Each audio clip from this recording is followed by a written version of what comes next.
La vie de Sainte Catherine de Sienne, suite.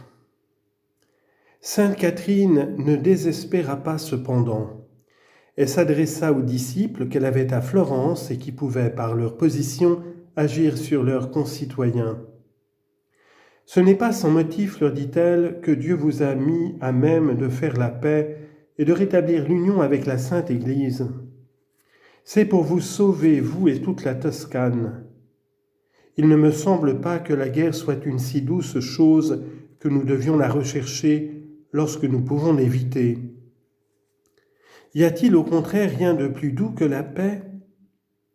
C'est le doux héritage que Jésus-Christ a laissé à ses disciples, car il a dit « Ce n'est pas en faisant des miracles, en connaissant les choses futures, en montrant votre sainteté par des actes extérieurs, qu'on reconnaîtra que vous êtes mes disciples. C'est en étant unis par la charité, la paix et l'amour. Je veux donc que vous fassiez l'office des anges qui travaillent à nous mettre en paix avec Dieu. Faites ce que vous pourrez, et que cela plaise ou déplaise, surmontez tous les obstacles. De cette manière, vous serez les vrais fils. Vous mériterez et posséderez l'héritage du Père éternel. Je ne vous en dis pas davantage, tant est pesante l'affliction que me cause la perte de vos âmes et de vos corps. Pour l'empêcher, je sacrifierai 1000 fois ma vie. Je vous adresse le porteur de cette lettre qui est, pour cette année, le prédicateur de l'ordre des frères mineurs.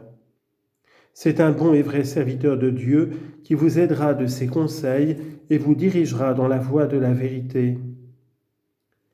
Pour tout ce que vous aurez à faire pour vous-même et pour la ville, je vous prie d'écouter et de suivre ses conseils. Il n'y a aucune chose secrète dans votre esprit que vous ne puissiez lui communiquer. » L'influence de Sainte Catherine triompha encore et les Florentins envoyèrent pour apaiser le souverain pontife, le bienheureux Raymond, avec une lettre où notre sainte lui rappelle ce qu'elle lui a dit dans les précédentes et où elle le conjure de ne pas refuser la paix à cause de ce qui est arrivé à Bologne. Grégoire XI consentit à suspendre les hostilités. Il cita les Florentins à comparaître devant son tribunal pour justifier leur conduite contre les inquisiteurs de la foi, la violation des droits de l'Église, le massacre du nonce apostolique, la révolte propagée dans toute l'Italie et les sacrilèges des magistrats qu'ils osaient appeler les 8 saints.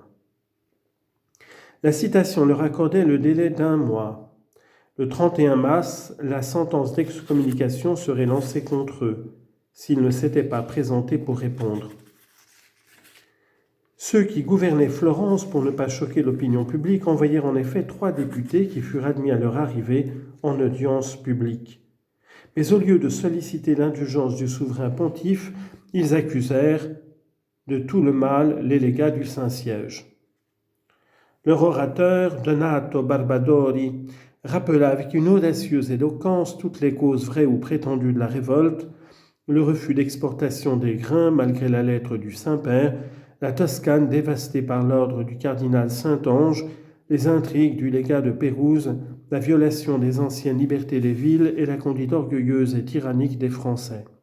« Vous deviez, s'écria-t-il en finissant, arrêter la brutale avarice et l'ambition démesurée de vos légats.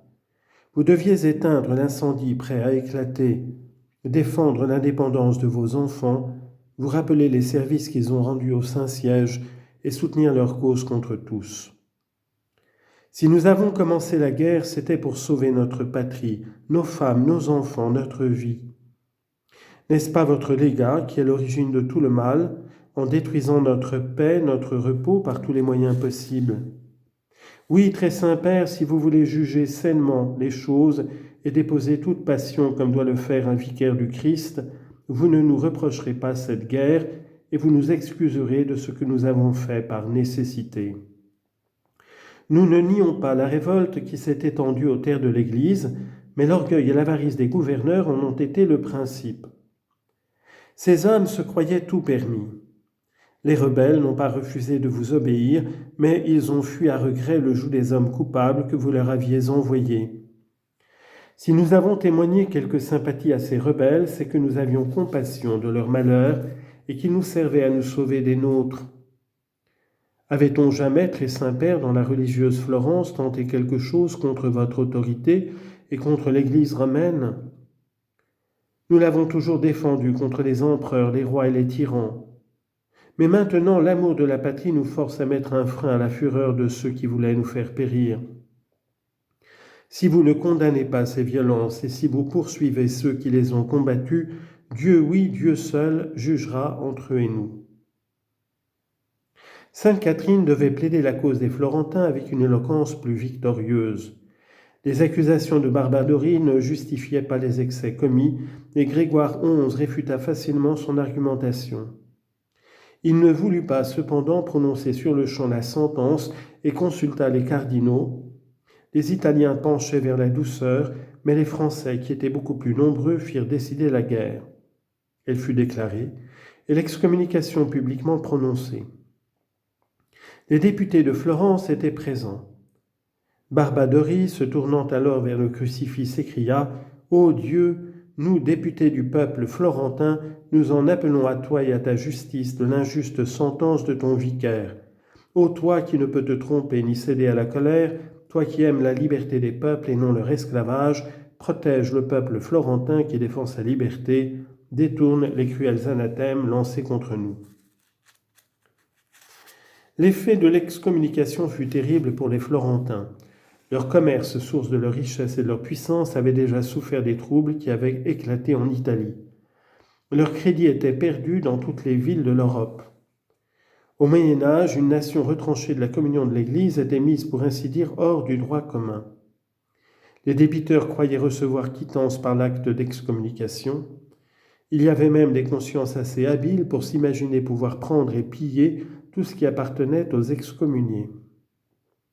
C'est ce qui arriva à un grand nombre de Florentins, surtout en Angleterre. Cette ruine de leurs comptoirs et de leurs affaires apaisa bien des esprits. La réaction d'ailleurs qui suit toujours les excès populaires se faisait sentir dans une ville religieuse qui avait été jusqu'alors si dévouée au Saint-Siège. Les partisans de la paix agissaient et sainte Catherine écrivait à ses disciples pour leur faire réclamer de nouvelles négociations. Les 8 de la guerre furent obligés d'y consentir. Mais quel espoir de succès restait-il? Depuis le jour de Barbadori, les violences contre l'Église avaient été poussées à l'extrême, et d'autres ambassadeurs ne pouvaient pas même espérer obtenir audience. La médiation de sainte Catherine parut alors la ressource suprême, et le gouvernement de Florence lui envoya des députés pour la solliciter. Page 67 du volume des lettres de sainte Catherine de Sienne.